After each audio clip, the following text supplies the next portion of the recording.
যুক্তরাষ্ট্রের মধ্যস্থতায় গাজায় চলমান যুদ্ধবিরতিও থামাতে পারেনি ইসরায়েলি বাহিনীর হত্যাযজ্ঞ ও বর্বরতা। শর্ত ভেঙে তাদের চালানো হামলায় বাড়ছে মৃত্যুর মিছিল। আহতদের নিয়ে ছোটাছুটি করতে হচ্ছে হাসপাতালে। গাজার স্বাস্থ্য মন্ত্রণালয়ের তথ্য বলছে, যুদ্ধবিরতি কার্যকর হওয়ার পর থেকে ইসরায়েলি আগ্রাসনে অন্তত ২২২ ফিলিস্তিনি নিহত এবং ৫৯৪ জন আহত হয়েছেন। শুধু তাই নয়, চুক্তি অনুযায়ী প্রতিদিন ৬০০ ত্রাণবাহী ট্রাক গাজায় ঢুকতে দেওয়ার কথা থাকলেও ঢুকছে মাত্র ১৪০টিরও কিছু বেশি। অর্থাৎ ত্রাণবাহী ৭৫% ট্রাকই আটকে দিচ্ছে ইসরায়েল। এতে খাদ্য ও মানবিক সংকট তীব্র হচ্ছে। এই তথ্য তুলে ধরেছে জাতিসংঘ।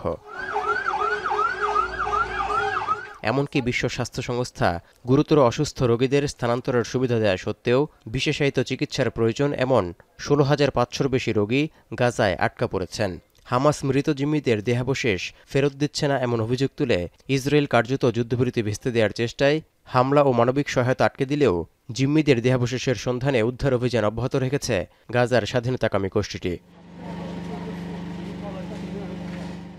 এমন পরিস্থিতিতে যুদ্ধবিরতি এগিয়ে নিতে সোমবার ইস্তাম্বুলে হতে যাওয়া আলোচনার আগে শনিবার হামাস নেতা খলিল আল হাইয়ার সঙ্গে বৈঠক করেছেন তুরস্কের পররাষ্ট্রমন্ত্রী হাকান ফিদান।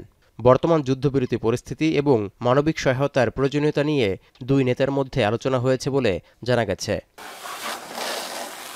অধিকৃত পশ্চিম তীরেও দখলদারিত্বের মাত্রা দিন দিন বাড়াচ্ছে ইসরায়েল। টার্গেট করা হচ্ছে শিক্ষা প্রতিষ্ঠানগুলোকেও।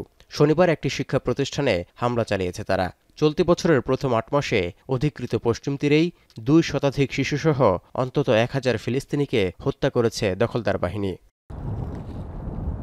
এদিকে ১ বছরের স্থায়ী শান্তি চুক্তি উপেক্ষা করে দক্ষিণ লেবাননের কাফারসির শহরে বিমান হামলা চালিয়েছে ইসরায়েল। এতে ৪ জন নিহত এবং ৩ জন আহত হওয়ায় ২০২৪ সালের নভেম্বরে হিজবুল্লাহর সাথে হওয়া যুদ্ধবিরতিও ভেস্তে যাওয়ার শঙ্কা দেখা দিয়েছে। এমনকি দক্ষিণ লেবাননের ৫টি এলাকায় সেনাও মোতায়েন রেখেছে ইসরায়েল, যার কারণে নতুন করে হিজবুল্লাহর সাথে ইসরায়েলের সংঘাত শুরুর আশঙ্কা বাড়ছে। তৌহিদুর রহমান, এখন বিশ্ব।